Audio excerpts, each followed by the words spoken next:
Good evening. This is Lama Jigme Gyatso of the Buddha Joy Meditation School. Welcome to Meditate Like a Jedi. I see an old roommate there. Hello there, old roommate. Tonight's lesson is the 16th lesson, wherein we practice the Anapanasati Bhavana, or mindfulness with breathing.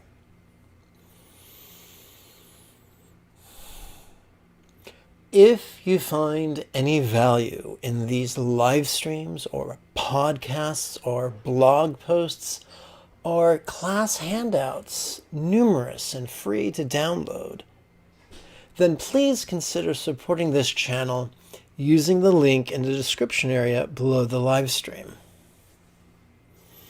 If you cannot afford to do that this time, no problems. You can support the channel by clicking subscribe and by clicking the bell icon so that you receive notifications. So you can also support the channel by clicking the thumbs up icon, as well as typing in a comment. These things really help with the algorithm.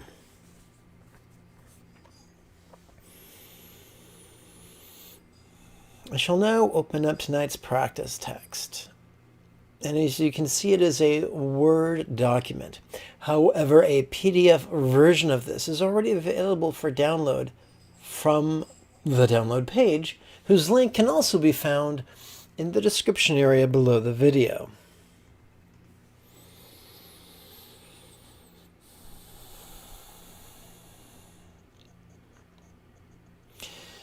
The recommended reading for this lesson is the blog entry, Making Wise Decisions.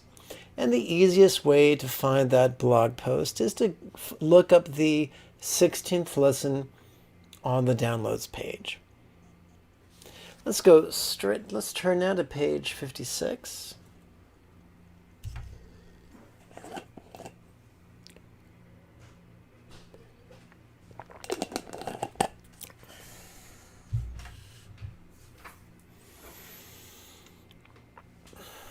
There is a great, big, stinky myth, popular, but still not grounded in reality.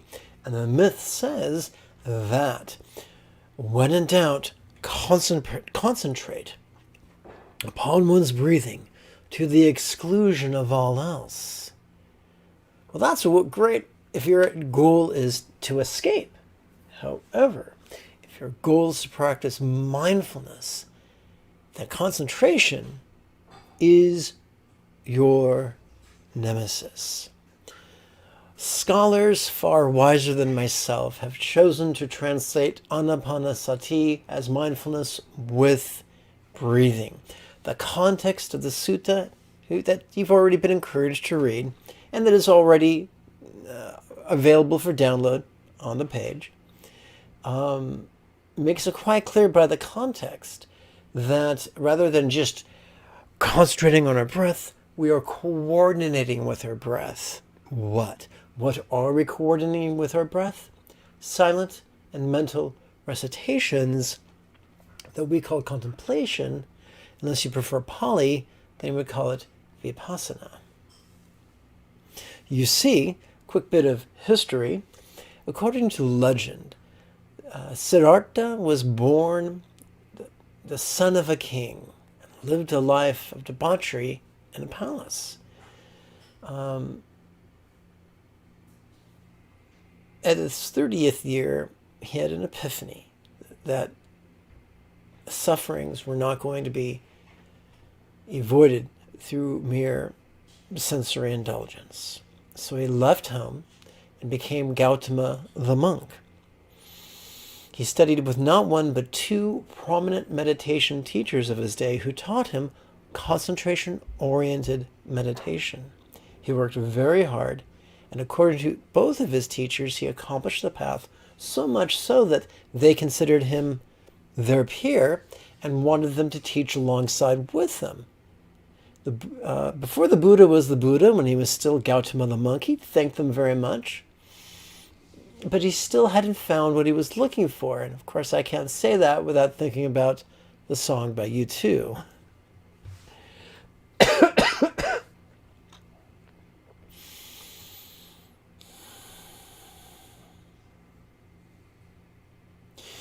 He retired to the forest for approximately 5 years, meditated, sometimes with and sometimes without other yogis. He experimented with radical asceticism almost to the point of death, wherein he had an epiphany that just as debauchery in the palace was unhelpful, neither was asceticism in the forest. And so he chose to find a middle way. And the first thing he applied that philosophy to was concentration. He felt that concentration was too ascetic. And so he began practicing the opposite of concentration. What is that? Well, what is concentration? Concentration is a compression of our awareness and our perception and our recollection and our mind and everything else to just one arbitrary point or nothing at all. Complete suppression of perception and cognition and recollection and imagination and the like. Such things exacerbate our sympathetic nervous system's propensities for anxiety and aggression. And so the Buddha chose the opposite of that. He chose, instead of active concentration, which was about control, he chose passive surrender and acquiescence and softness and vulnerability to the present moment. And doing so, he was inundated with sensory information from without and from within, pleasurable and painful, glorious and grotesque. He was inundated with sensations and flavors and scents and sights and sounds, as well as emotions, intentions, cognitions, recollections, and imaginings. And so, unlike the advice offered by many self-help teachers today, the Buddha did not choose which thoughts to focus on. But he began noticing a pattern that all these experiences fell into one of 4 categories: body, or feelings, or mind, or phenomena. And so tonight we're going to explore 4 contemplations for each of those, for a total of 16. This is the most widely read meditation manual in Theravadan Buddhism. Sadly, it's not understood by many, but it is widely read, and that's a good start.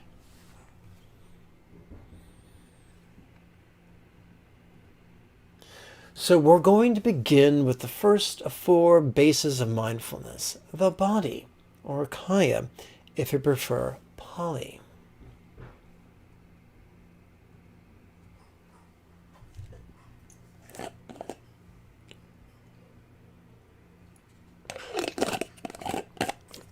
On the left-hand side of the page, in smaller font, we see what I like to call contemplative notation. The phrase in-breath infers that when we notice our body breathing, we silently and mentally ask the rhetorical question, how long breath? And then when we notice our body breathing out, we repeat the rhetorical question, how long breath? Now, remember, this is not the path of control or contrivance or bossiness. This is not the path of yang. We do not practice breath control.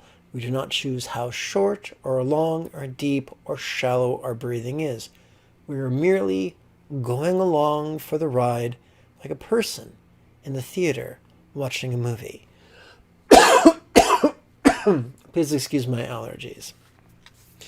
We are playing with a rhetorical question, and we are reciting it silently and mentally, not using our vocal cords or our jaw or our lips, ahang, but our mind, our inner monologue, We can speak in our own voice, the voice of a celebrity, Rod Serling, Sigourney Weaver, Lewis Black, Samuel Jackson, whoever you want. Yoda, if you can do that. So we're asking. Now, the funny thing about the Buddha is that, contrary to the ramblings of what's it called? Pseudo-intellectuals, the Buddha did not call us to great philosophical treatise. The Buddha's path is remarkably lowbrow. That is why the Buddha said it was possible to become a Buddha in less than 7 years, or less than 7 quarters, or less than 7 months, or less than 7 fortnights, or less than 7 weeks, or even 7 days. This technique is profoundly sedating. Don't practice it when you are driving. If you're prone to depression, if you are chronically ill, this might not be the meditation for you. If you are robust of health and prone to anxiety or rage, this will calm you the fuck down. This is Valium. This is contemplative Valium, no prescription necessary. On the bottom right-hand corner in smaller font, we notice a whole pile of birds, like dry autumn leaves raked into a pile before a Labrador retriever jumps inside of it.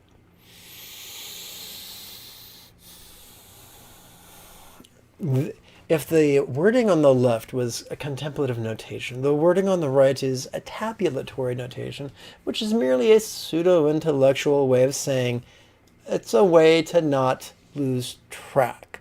Oh, sure, we could use beads, but mala or rosary can get lost or broken or stolen, or in the days of fascism, confiscated. I'm so grateful that many decades ago an aging Bengali taught me the following crease counting method that I'm very happy to share with you right now. We read, come on, Mr. Cursor, help me out. We read 1 set of 4 breaths, just like at the gym. Only instead of it being, 10 sets of 10 reps, it's 1 set of 4 reps or 4 breaths. We're going to count the set on our left hand and the reps or the breaths on our right hand. Let's begin with the left, just like reading. Okay, we know it because in reading you go from left to right. So let's touch the tip of our left thumb to its left little finger's lower set of creases, 4 upon each finger. In addition to a tip, we see a higher set of creases, a middle set of creases, and a lower set of creases. We're going to rest the tip of our left thumb upon our left little finger's lower set of creases. Just like that. We are going to count our 4 repetitions of this exercise upon the 3 sets of creases and tip of our right little finger. We're going to advance our right thumb during each in-breath. Let's sit up straight. Head above shoulders, shoulders above your tush, feet flat upon the floor, assuming you are sitting upon a chair. Let's rest our hands upon our thighs, palms up. And now either slide our hands towards our hips or towards our knees as we go back and forth and find the sweet spot that helps to optimize effortless posture. Ask any chiropractor, they'll tell you the profile of your spine should describe the letter S, not the letter C. Okay, how long breath? How long breath?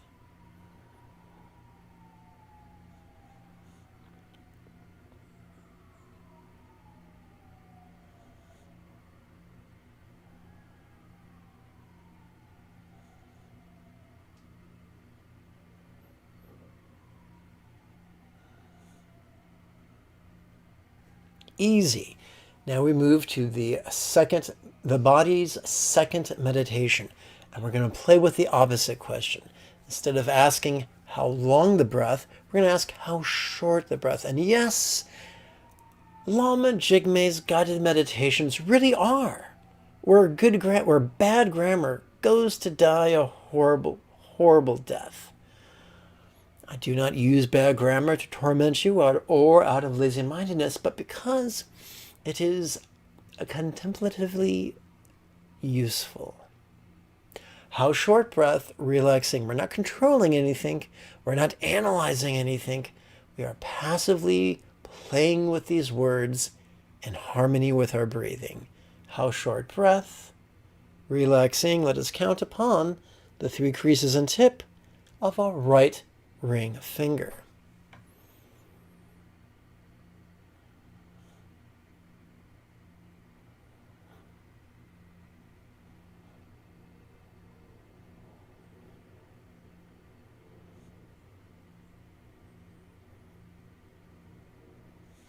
If at any time during this live stream you have a question, don't be shy, type it in the chat area. If you are a screaming extrovert and wish to ask your question face to face, you can use the link in the description area below the video and jump onto my Instagram live stream, punch the request button, and if I notice it out of the corner of my eye, I'll tap the button on my side and you can ask me your question face to face. If I fail to notice you out of the corner of my eye, don't take that personally. Just leave the live stream, re-enter the live stream, and smash the request button again. Persistence pays. Let's turn now to the body's third meditation. We're graduating from our respiratory area to our entire body now. Notice form. Notice form. Let us count upon the 3 creases and tip of our right middle finger.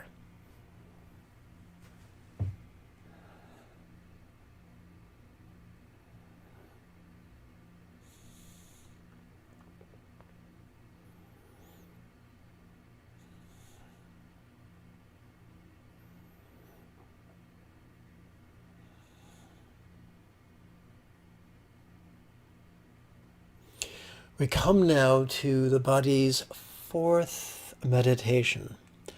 Calming form now. This is important to notice. We are not using the word calming as a verb. We're using it as an adjective. We're not lying to ourselves like we would in an affirmation. We're not trying to believe that our body is calm. We are inviting our mind to notice the ways in which at least portions of our body may be calmer than they were a few moments ago. And of course, the word form is just a monosyllabic synonym for body. Calming form, calming form.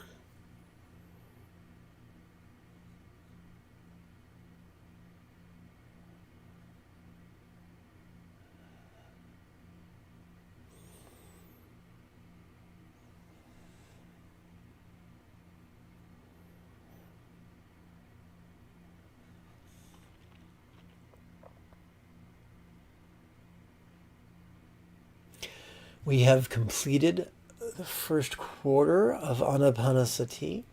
We are preparing now for feelings. In this context, so in the context of the 8 worldly preoccupations, feelings refers to our interpersonal phenomena. In the context of Anapanasati, feelings refer to kind of like an overlapping Venn diagram between body and mind. The first thing we're going to do, well, before I get there, the question is not whether these techniques are working. The question is whether or not we are perceptive enough to notice the effect of these techniques. And that might sound like a salesman talk, but since I'm selling nothing, it probably isn't. If you play with this exercise every morning and every evening for 7 consecutive days, there's a very good chance you could notice a profound shift in your habit energy. One of the traps of fundamentalism is that they chase experiences. The great irony of the system that I'm teaching you tonight is that the best version of each of those experiences that fundamentalists chase will spontaneously manifest during the next 8 contemplations. You don't have to force it. You don't have to believe it. You don't even have to notice it. Just play with it. And by the end of the week, it should be much, much more clear. We're going to begin by returning our attention to our left hand and sliding the tip of our left thumb up our left middle finger until we come to the, left little finger until we come to the middle set of creases. Just like that. We're going to begin by counting 4 repetitions upon our right little finger. Where feel bliss, where feel bliss. Now, in this context, in the context of the Buddhist teachings, bliss is a monosyllabic synonym for pleasure. Pleasure is on a spectrum. One end is profoundly coarse. The other end is profoundly subtle. No one is better than the other. So our job is not to force a pleasurable sensation. Our job is just to ask the question in harmony with the breathing. We're already good at noticing physical pain, but we also have the latent circuitry to notice subtle physical pleasure, which can be a huge relief since all complex life on this planet, every living being with a brainstem has evolved to seek pleasure. It can be exhausting and distracting and sometimes destructive.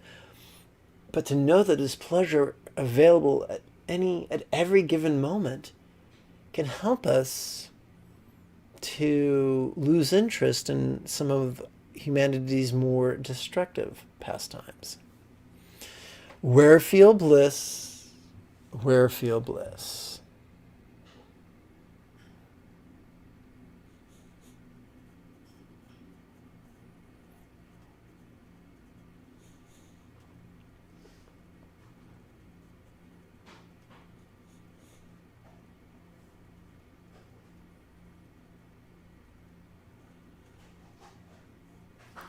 We advance now to feelings second contemplation. We're going to count upon the 3 creases and tip of our right ring finger. Where feel joy? Where feel joy? In the context of the Buddha's teachings, joy is any type of emotional pleasure, whether it is very coarse or very subtle. We do not force it. By simply playing with the words in harmony with our breathing, we will be turning the handle and opening the metaphoric door of perception to the subtle emotional pleasures we have been conditioned to overlook. Where feel joy? Where feel joy?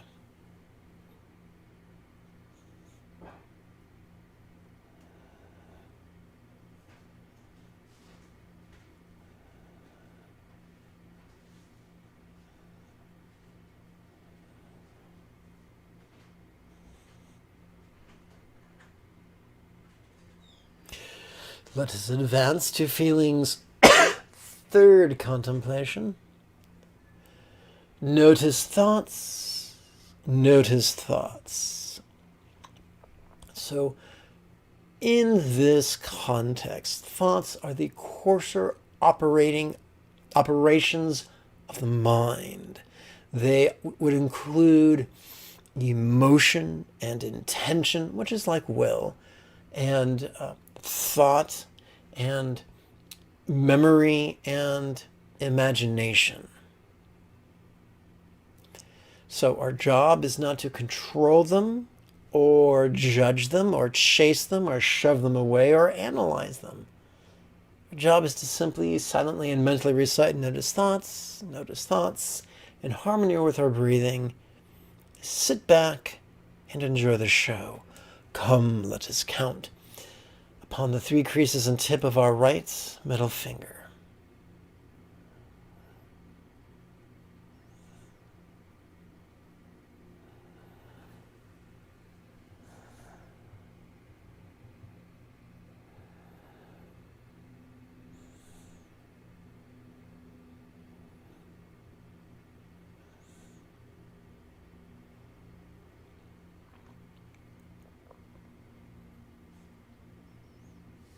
We come now to feeling's 4th and final meditation.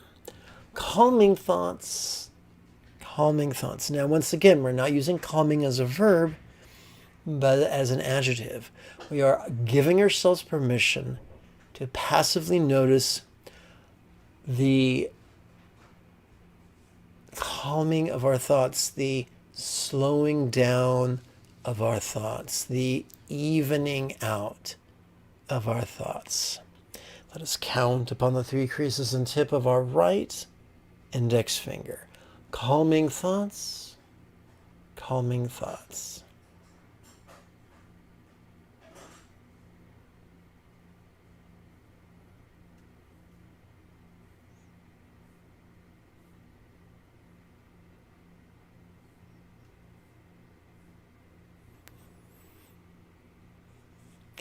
If we were to just practice this one exercise, nothing much might come from it.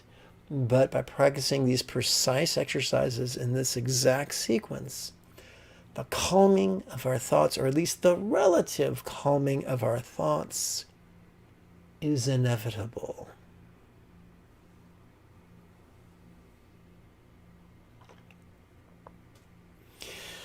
We turn the page of our digital practice text, or sadhana, if you prefer Sanskrit. We turn now to mind. In this context, mind is that which perceives. That which perceives those 5 functions we just noticed, as opposed to, and what's the difference between thinking and observing that we're thinking? It's kind of like the difference between playing with playing with dogs in the mud versus sitting on the bench and watching dogs playing in the mud.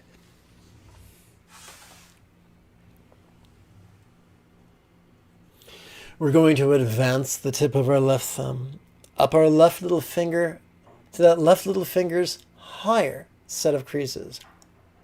Just like that.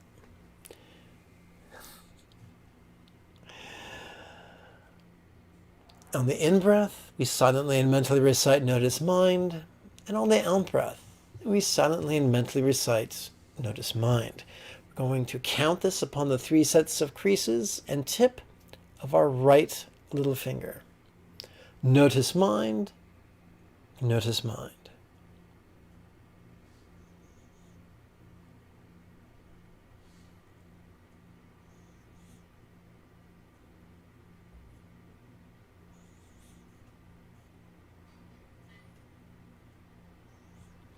This is what some white Zen practitioners refer to as minding the mind.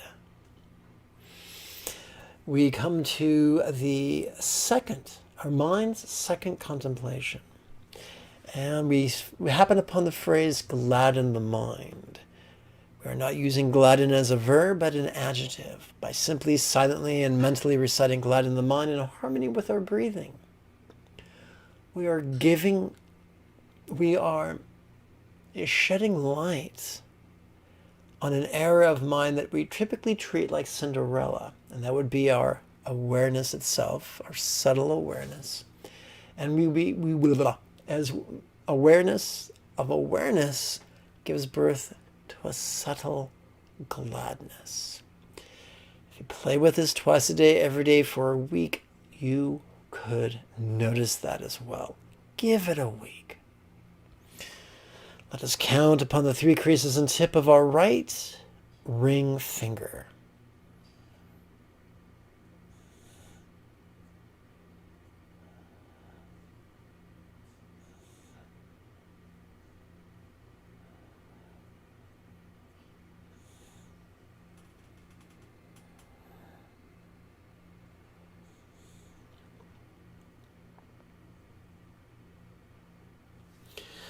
Let us turn to mind's third contemplation. Calming mind, calming mind. If you recall, when reading the Satipatthana Sutta, we learned of the 7 enlightenment factors. The 5th and 6th ones are physical relaxation and mental release. Calming the mind is an inevitability if we've been practicing all these exercises in sequence.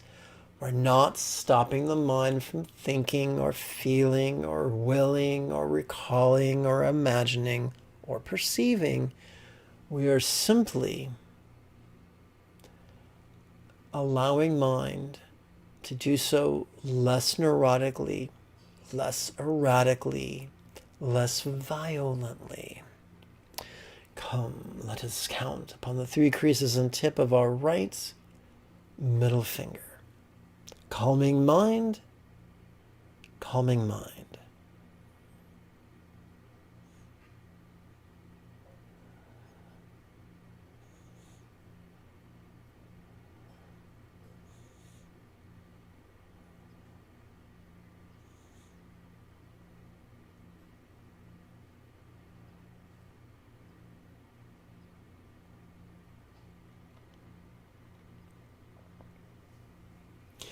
This brings us to mind's 4th and final contemplation, freeing mind. Once again, this is not something we actively do. By silently and mentally reciting freeing mind, in harmony with our in-breath, in harmony with our out-breath, mind will be able to let go. Letting go doesn't mean shoving things away. It's kind of like, imagine there's a bird in your hand. We're not throwing the bird against the wall, for God's sakes. That wouldn't be very compassionate. We're simply letting the bird fly away when it wishes. We're not making it go, go you damn bird. No, we're not doing that at all. We're just letting it leave of its own free will. So, let us count upon the 3 sets of creases on the tip of our right index finger, freeing mind, freeing mind.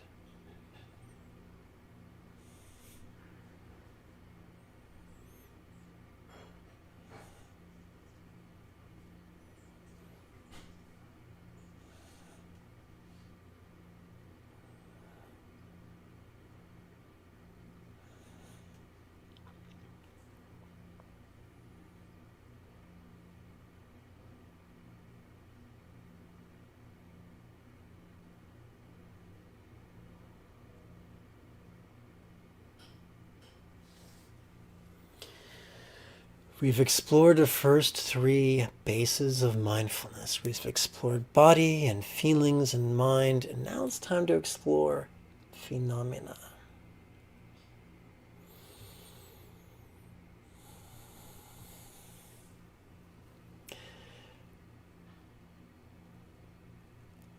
The first thing we're going to do is advance our left thumb up our left little finger to that little finger's tip, just like that. On the in-breath we ask, what changing? On the out-breath we ask, what changing? This is a rhetorical question, and the power of a rhetorical question is not found in our efforts to actively answer it like some great metaphysical Rubik's Cube. The power of a rhetorical question is found in our recitation of it, silent and mental, non-analytical and passive in coordination with our in-breath and our out-breath. One of the really cool things about Buddhism is we don't have to believe anything. In fact, it works better if you do not, for believing is rigidity. And rigidity is antithetical to wisdom. But we see change all the time. Every dawn becomes a dusk. Every full moon becomes a new moon. Every summer becomes an autumn. Every puppy becomes a dog, becomes a memory. Perhaps that is why the poet wrote, ever-changing one and all, there is nothing permanent to grasp. Let us count upon the 3 sets of creases and tip of our right middle finger. What changing? What changing?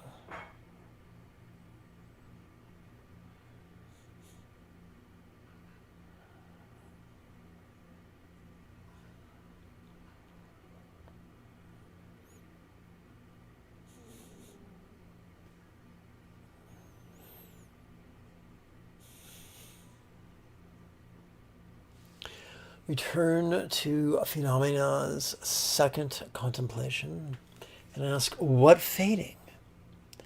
What fading? What fading? Come, let us count upon the 3 sets of creases and tip of our right ring finger.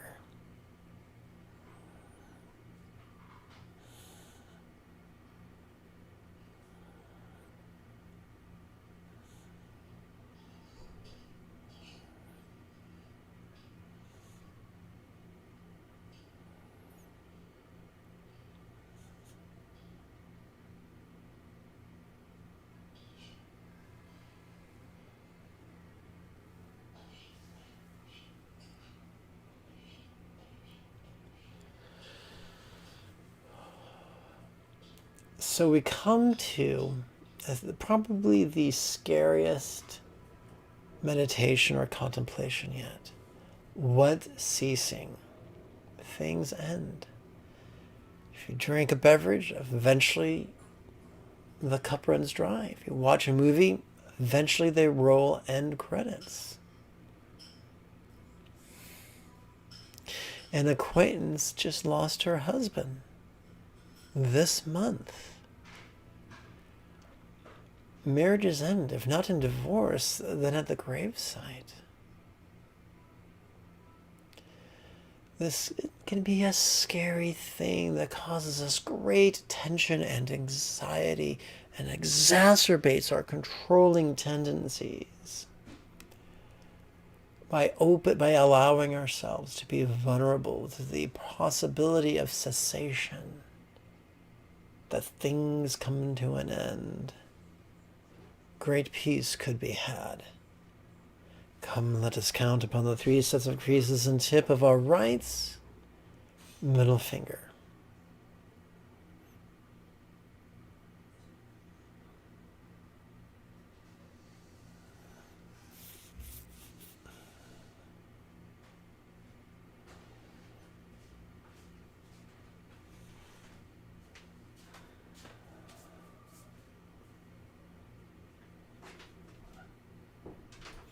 And now we come to our 4th and final phenomena-oriented contemplation.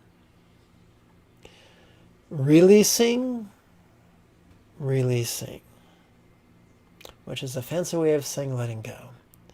Let us do this. Let us count the 3 sets of creases and tip of our right index finger. Releasing.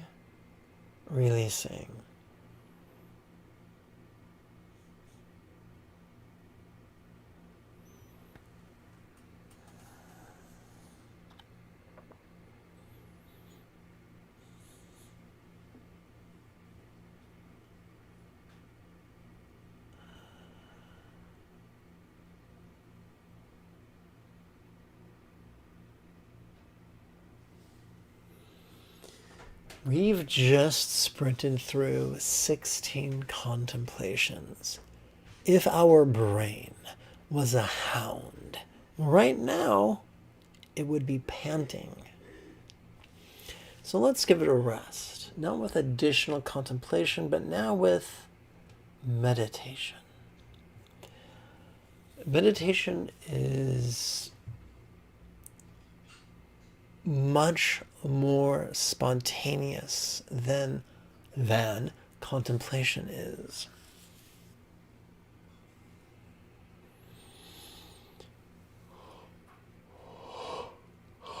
Excuse me.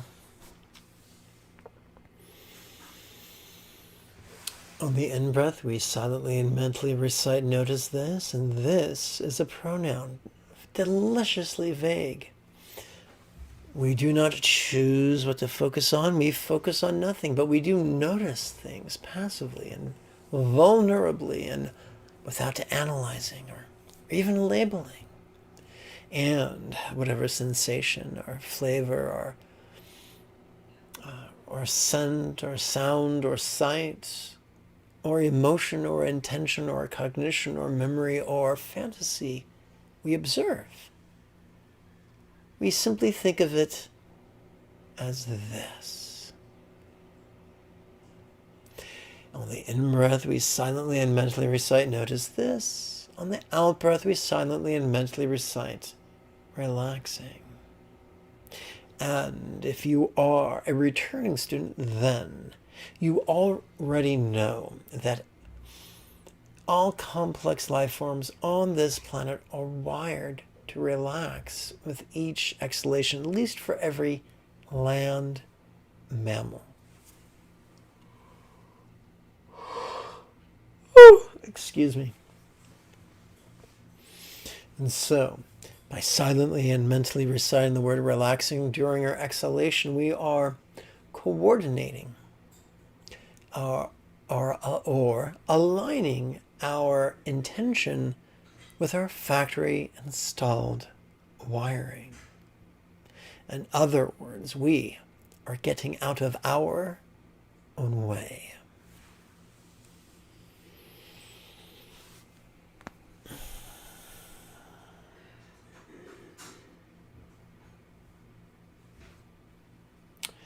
Well, we've run out of little fingers, so we're going to take that left thumb and push it over the top of our little finger until it comes to rest upon that little finger's higher knuckle. Not higher set of creases, but higher knuckle. And this will feel weird. But if you play with it twice a day, every day for 7 consecutive days, it won't feel so weird. All right. Notice this, relaxing. We're going to do this for 16 breaths. We start on our right little finger.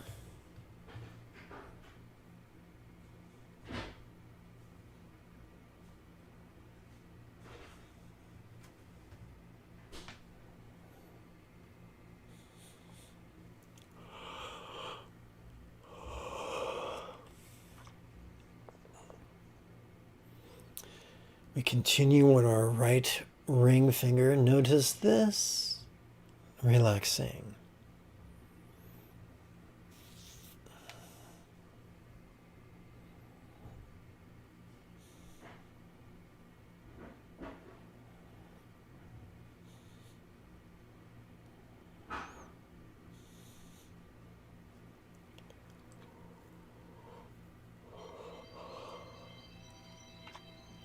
We continue upon the 3 creases and tip of our right middle finger.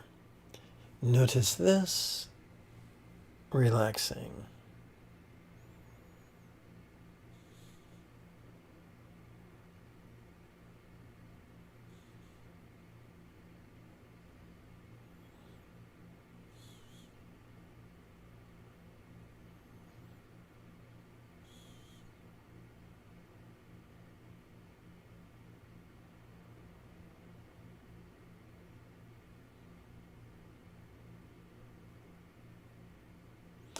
We conclude with the 3 sets of creases and tip of our right index finger. Notice this relaxing.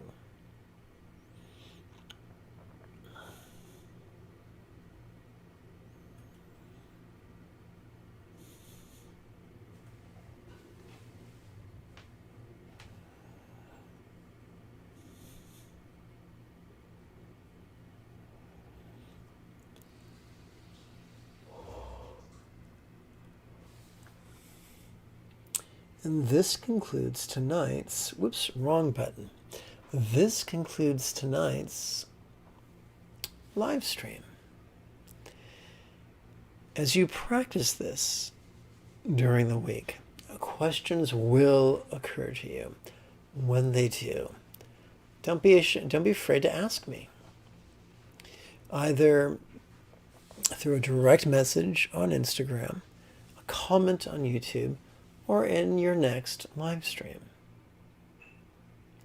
Until next we speak, may you and yours be happy and healthy.